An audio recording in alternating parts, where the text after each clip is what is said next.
الله الحمد لله والصلاة والسلام على رسول الله.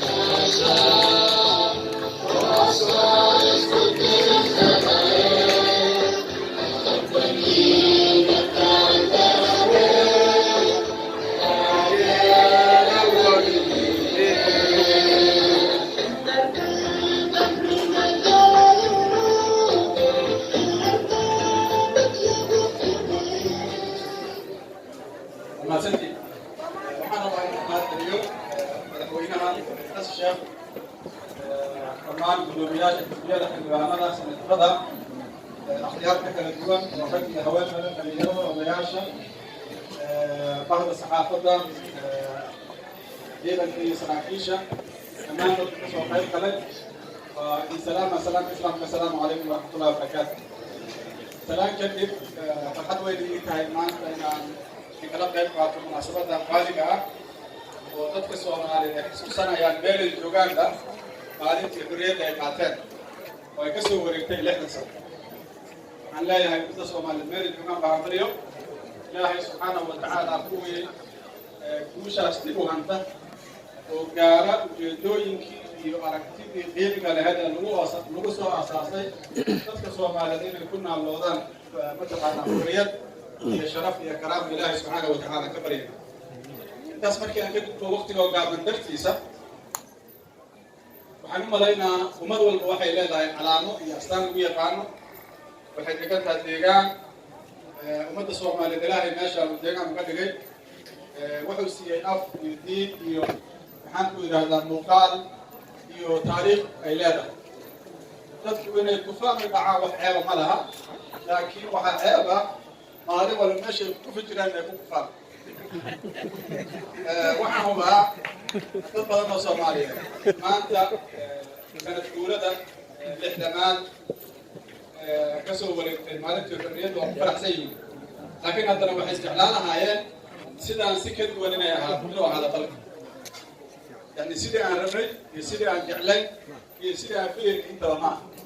laakiin inta kuma eedaynay annagaas eedaynay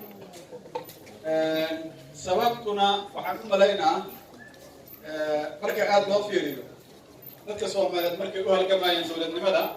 waxaan ugu muhiimsanahay taqriiban gumaysiga inay iska qaadaan. marka aragti dowladnimo waqti badan lama gelina waxaa waqtiga la geliyay gumaysiga la bixiyay. gumaysiga marka la bixiyay dowladnimadu dad iska rabaadiyaan ahay wax ku cusub ay ahayd qabaa'il aan ahay ani waxaan islaa waxay u baahnaa waqti in la siiyo horta balays qabto ugu la dhigto dowladnimada la raba la isu sheego maxaa yeelay marxalad inay ka guurto marxalad kala u guurto waxay u baahan tahay inay diyaarto odayaashii iyo mataqaanaa gabdhihii waa dadaaleen dowladda ay noo dhiseen way soo socotay weli waa daba soconaa raadku waa qof laakiin weli waxaan taagannahay sharciga hala ixtiraamo waxay ahayd xilligaa sharciga hala ixtiraamo inaan intaan wada qaadanno aan kasoo gudubno oo fulintiisa kor taagan yani ani waxaan islaahay nowcan maa waa nasiib darro maanta weli inaan sharciga hala ilaaliyo sharcigu ha sarreeyo aan isu sheegayno waxay nagu tahay dhaawac dadka Soomaaliyeed meel ay joogaan oo weliba dadka farta lagu fiiqaayo yihiin dadka yani xukunka loo dhiibo lagu amaansan. intaas markii aan ka gudbo waxaan rabaa inaan u gudbo qadiyatu saaxa waa doorashooyinku waa waxa aan isleenahay maanta Soomaaliya waa xaqiijisay oo ah afartii sano baa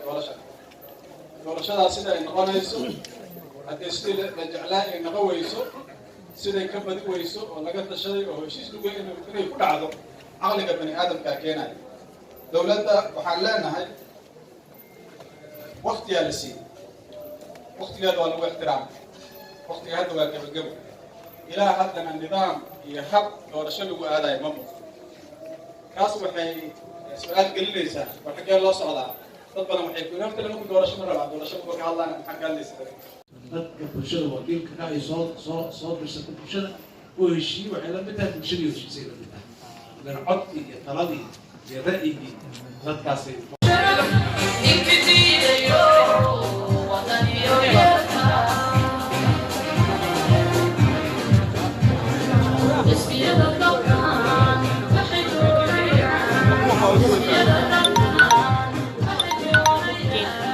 X Highlies.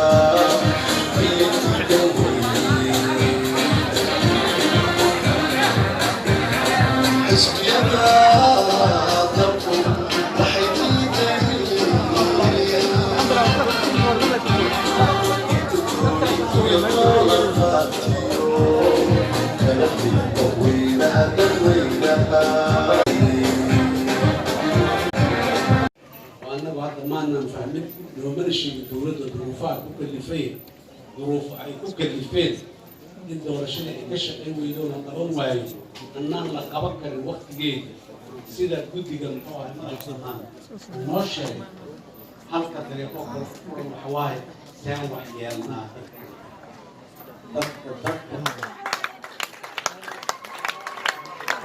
dadka wakiilka ka ah